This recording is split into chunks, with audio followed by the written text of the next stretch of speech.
In the winter of 1316, the cardinals of the Catholic Church elected a man they expected to bury within the year.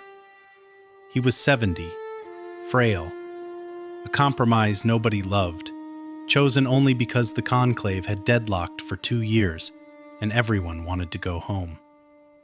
He would reign for 18, and when he finally died, the vaults beneath his palace held more gold than any king in Europe. He never raised an army of his own. He never conquered a single province. And every one of those kings owed him money. His name was Jacques Duèze. To history, Pope John XXII. And he is the reason the Catholic Church stopped behaving like a lender and started behaving like a state. Here's what that means and why it should matter to you. If you saw our last 2 films, you know the medieval church had spent 3 centuries insisting that money was barren, that lending at interest was a sin, that a coin could not breed like cattle. Keep that in your back pocket. We're not relitigating it tonight. Tonight is about the man who found something better than interest. Because John XXII didn't need to charge interest. He built a machine that taxed a promotion. Every bishop, every abbot, every parish priest across the whole of Europe, the moment they were appointed, they owed him a cut of their income. Automatically. Forever. On paper, it was a fee for paperwork. In practice, it was the first pan-continental revenue stream in Western history. A subscription to Salvation's org chart, and he owned the billing. And here's the part that should stop you. The same shape. A tiny, automatic slice of every transaction inside a system you can't leave is the most profitable idea in the modern world. It's your app store's 30%. It's the fee on your pension. It's how your government borrows. John XXII didn't invent greed. He invented the toll booth and put it on the road to God. So 3 questions. 1. How does a dying old man from a town of moneylenders end up running the richest institution on earth? 2. Why couldn't the most powerful kings alive simply crush him? And 3. The question almost nobody asks. When the church that forbade profit became the greatest profit engine of the age, who decided that was holy? We've gone back to the Avignon account books, the papal registers he personally ordered kept, and the bulls he signed. Some of what's in them has never been shown on this channel. Let's follow the money. But first, one small turn to prove we're already moving. Because the town Jacques Duèze came from wasn't just any town. In Dante's Inferno, written in these exact years, it appears by name, in the circle reserved for usurers. To understand what happened next, you need to know one thing about a French town called Cahors. In the 1300s, Cahors was not just a place, it was an insult. A Cahorsan, a man of Cahors, meant a moneylender, a usurer, a man who made coins breed in the dark. The town had grown rich doing exactly what the church said would damn you. When Dante went looking for a word to condemn the sin of usury, he reached for the name of this town. And it was here, around 1244, that Jacques Duèze was born. Not noble. The son of a townsman, a family close enough to that world of lending and ledgers that the smell of it never left him. He was clever in a way the church rewarded, not holy, administrative. He rose through canon law, the fine print of the institution. Bishop of Frasius, then a stunning leap to Avignon, chancellor to the King of Naples, the man who kept the books of a kingdom. By the time the papal throne fell vacant in 1314, Jacques Duèze knew 2 things better than almost any man alive: how the church appointed its officials, and how money actually moved. Now, the throne stayed empty for 2 years. 2 years. The cardinals split into factions and could not agree. At one point, they were locked into a building and had the roof partly torn off to force a decision. They wanted a caretaker, someone old, someone weak, someone who would die soon and let them try again. They looked at the frail canon lawyer from the city of Usurers and thought, perfect, he won't last. In 1316, Jacques Duèze became Pope John XXII, the compromise, the placeholder. And that should have been the end of his story, a short, forgettable reign. It wasn't. Because the caretaker they chose to keep the seat warm had spent his whole life studying the one thing none of them understood. The seat was a machine, and it had never been switched fully on. The old man they expected to bury would rule for 18 years. The first thing John XXII did as Pope was not pray, it was audit. The treasury he inherited was nearly empty. His predecessors and the long vacancy had drained it. A lesser pope would have begged. Duèze did something colder. He looked at the structure of the church itself, thousands of offices, tens of thousands of priests, an entire continent of appointments, and he saw what no one had fully monetized. Here is the machine. Follow it, because once you see it, you'll see it everywhere. 1. Reservation. Normally, a local church chose its own bishop or abbot. A cathedral chapter elected, and Rome approved. John XXII quietly rewrote the rule. In 1319, he reserved to himself the right to fill benefices across the Western Church. First the smaller ones, then, extending it, the great ones too. Elections hardly ever took place anymore. The Pope now appointed. Every open office in Europe became his to grant. And an office you grant is an office you can charge for. 2. Annates.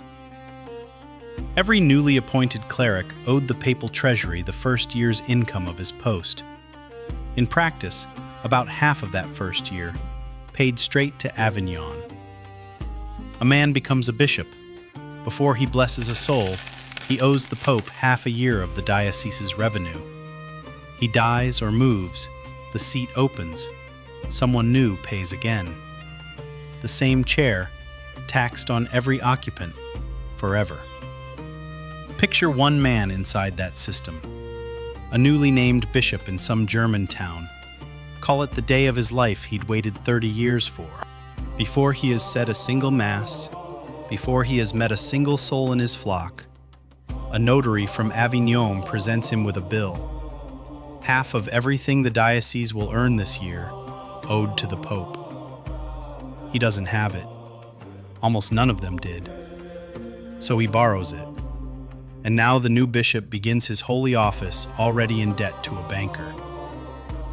Multiply that by every appointment on a continent, and you understand what John XXII actually built. Not a treasury, a debt engine, with a bishop's signature at the bottom of every page.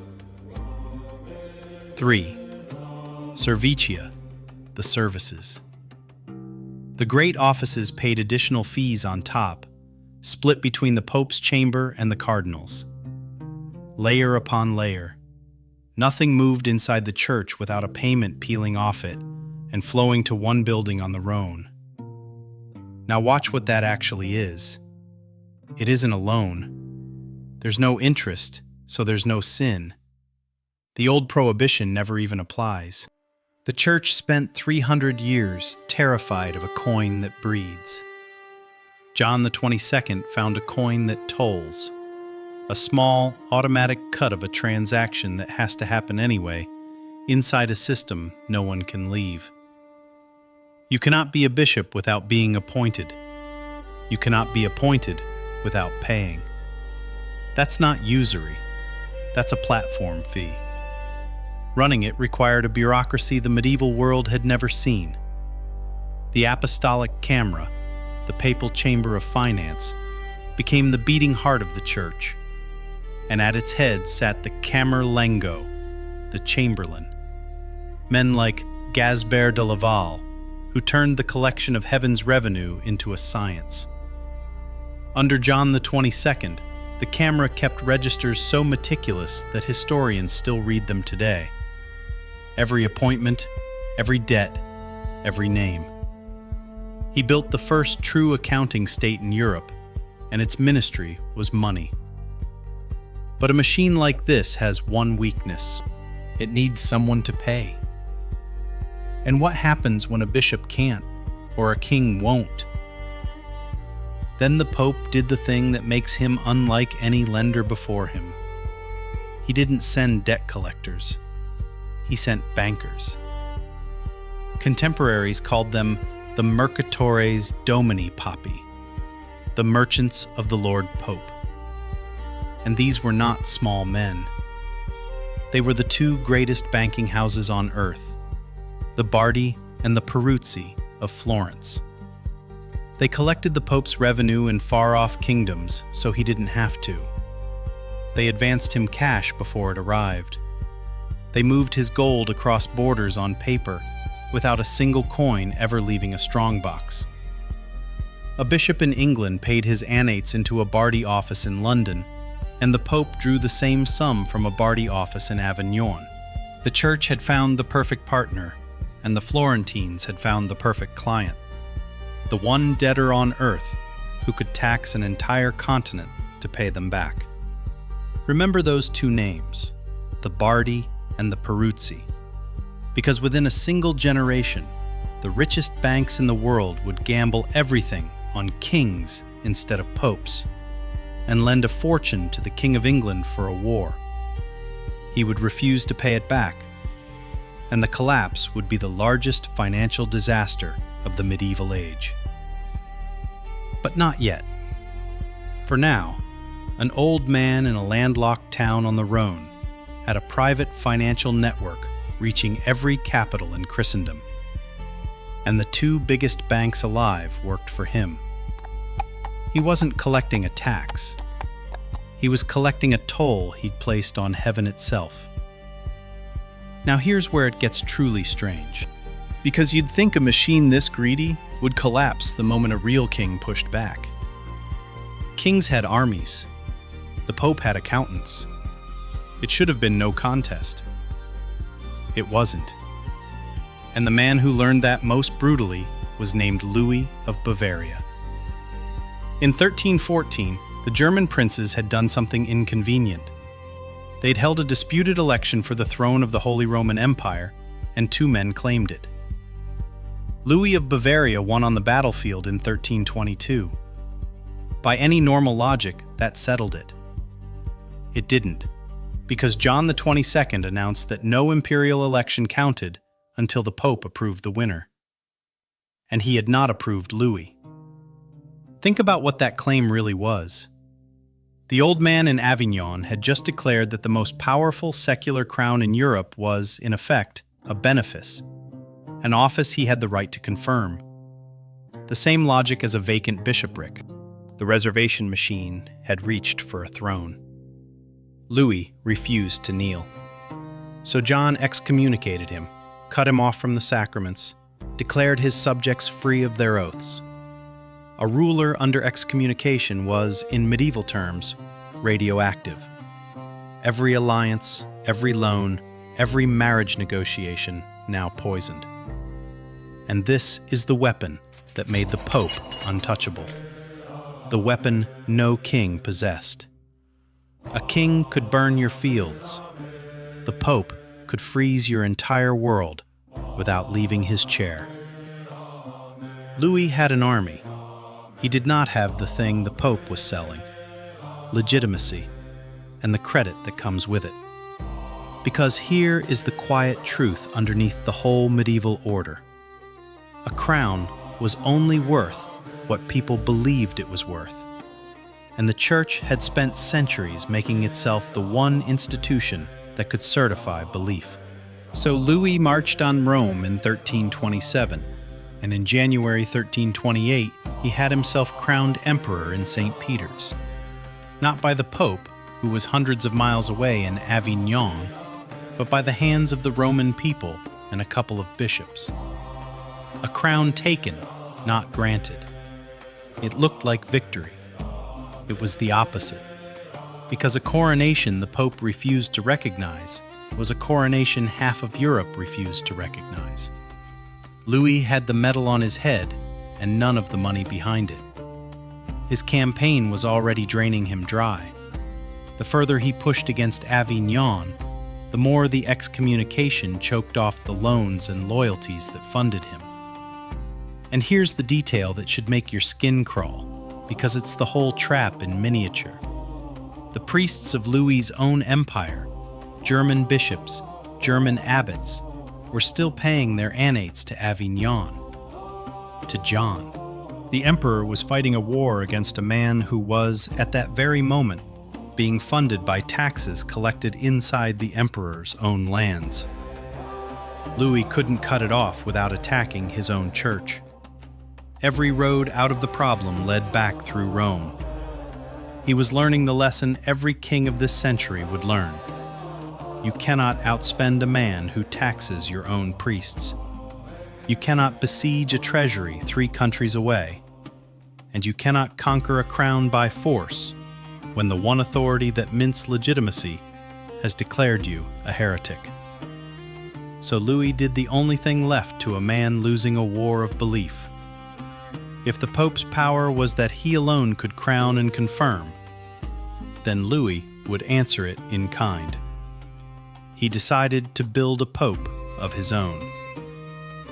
His name was Pietro Rainalducci, and of all the people caught in this story, he is the one I keep thinking about. He was a Franciscan friar, a man who had taken a vow of poverty and, by most accounts, meant it. He had even, years earlier, briefly left a wife to enter the order, a small, ordinary man who wanted to be holy. In May 1328, Louis of Bavaria reached into that quiet life and made him the most dangerous fiction in Europe. Louis staged it as theater. In Rome, he declared John XXII deposed. A heretic, he claimed, a false pope hoarding gold while preaching Christ. It was, as accusations go, not entirely wrong.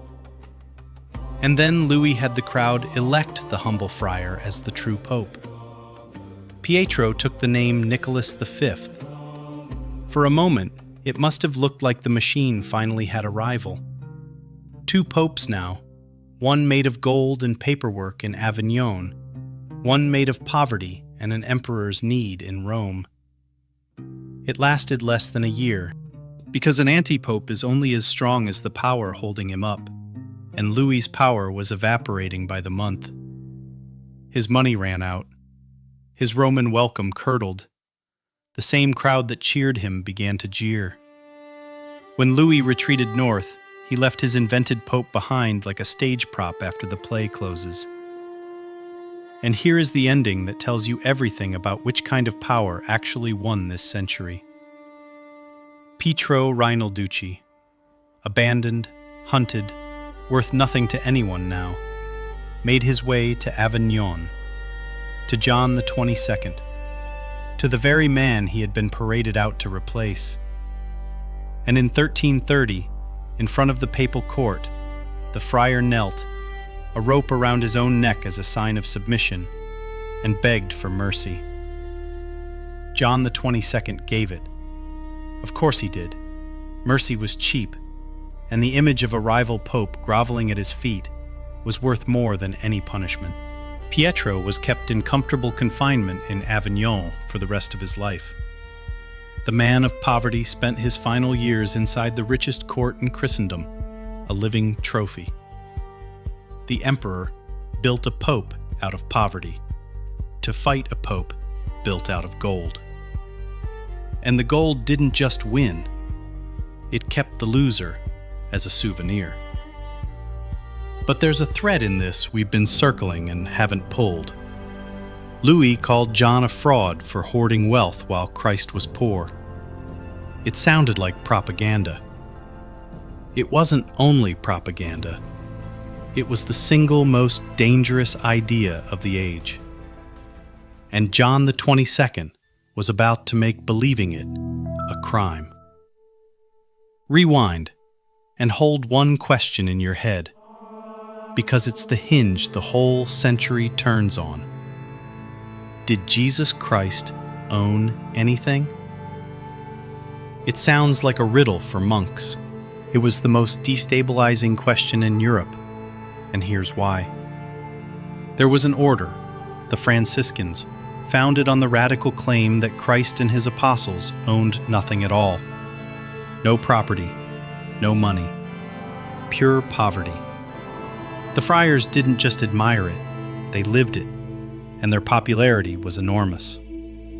Now look at that idea from a throne in Avignon. If perfect Christianity means owning nothing, then what, exactly, is a church with a marble treasury and a continent of annates? The friars weren't only preaching a lifestyle, they were preaching a standard that the wealthiest institution on earth could never meet. Every barefoot Franciscan was a walking accusation. Most popes had managed the tension politely. John XXII detonated it. In 1323, he issued a bull, cum inter nonnullos, and in the flat language of canon law, it did something breathtaking. It declared that the belief that Christ and the apostles owned no property was false, erroneous, heretical. Read that last part slowly. To say that Jesus was poor was now a heresy. Sit with the sheer nerve of it. The church didn't quietly ignore the poverty of Christ. It made denying its own wealth into a burning offense. The doctrine that threatened the machine wasn't argued down. It was outlawed. And people paid for it. The head of the Franciscan order, Michael of Cesena, was summoned to Avignon and refused to bend. He called the Pope's ruling itself the heresy. Beside him stood one of the sharpest minds of the entire Middle Ages, a young English friar named William of Ockham, the man whose razor still cuts through bad arguments 700 years later. OCDKM studied John XXII's decrees, and he reached a conclusion that in that room was almost unthinkable. He decided the Pope himself was the heretic. They didn't win. In 1328, the same year the Antipope farce was collapsing in Rome, Michael of Cesena and William of Ockham fled Avignon in the night. They ran straight into the arms of the one man who'd shelter enemies of John XXII, Louis of Bavaria. Ockham is said to have told the emperor, "Defend me with your sword, and I will defend you with my pen." The greatest philosopher of the age and the most radical religious movement in Europe, both driven into exile for insisting that Christ was poor. And that is the whole story compressed into a single cold fact. John XXII had built a church so rich that its own founder's poverty had become a threat to be criminalized. He had one thing left to prove them all right. On December 4th, 1334, Jacques Duèze, the caretaker, the placeholder, the frail old man from the city of Usurers, died in Avignon. He was around 90 years old. He had ruled for 18 years, and beneath his palace, they counted the treasury. The chamber he had inherited nearly empty was now one of the richest hoards in the Christian world. Chroniclers, straining for numbers big enough, threw around figures in the millions of florins, sums so vast that later historians still argue they were exaggerated. But strip away the legends, and the plain fact is this: he took an empty vault and left a fortune that outshone kings. He did it without an army, without a war he personally won, without lending a single coin at interest. He did it with a clause and a ledger. And now hold the two halves of this man in your mind at once, because this is the whole point. In one hand, the greatest treasury in Europe built by taxing every appointment in the church. In the other, a signed decree making it heresy to say that Christ was poor. Those two things are not a contradiction. They're the same act. He didn't just build the wealth. He built the doctrine that made the wealth holy. He closed the loop that the Templars, the monks, and every banker bishop before him had left open. He made the money righteous. The Church had spent 3 centuries insisting that profit was a sin. John XXII didn't break that rule. He made a new one, where his profit was the will of God. Remember the toll booth from the beginning? Now you know what it really was. Not a fee for paperwork. A blueprint. A small, automatic cut of every transaction inside a system no one can leave, wrapped in a story that makes the cut feel sacred. The annates are gone. The shape is everywhere. Every platform that owns the road and charges you to walk it. Every institution that skims the flow and calls it a service. They are all, in their way, reading from a book that a dying old man in Avignon wrote first. And the gold he piled up didn't rest. Within 50 years, that Avignon fortune would help tear the papacy itself in two. 2 popes, 2 courts, 2 treasuries, at war over the very machine John built. And a century after that, a family of Florentine bankers would study this exact trick. Sell something invisible, collect something real, and perfect it into the most profitable product the Church ever offered. Forgiveness itself, sold by the coin. That's where this series goes next. So here's what I can't answer for you. Was John XXII a corrupt old man who turned faith into a tax farm? Or a clear-eyed realist who simply admitted what every institution eventually becomes and had the nerve to bless it out loud? The man who made it heresy to call Christ poor? Villain? Or the most honest pope who ever?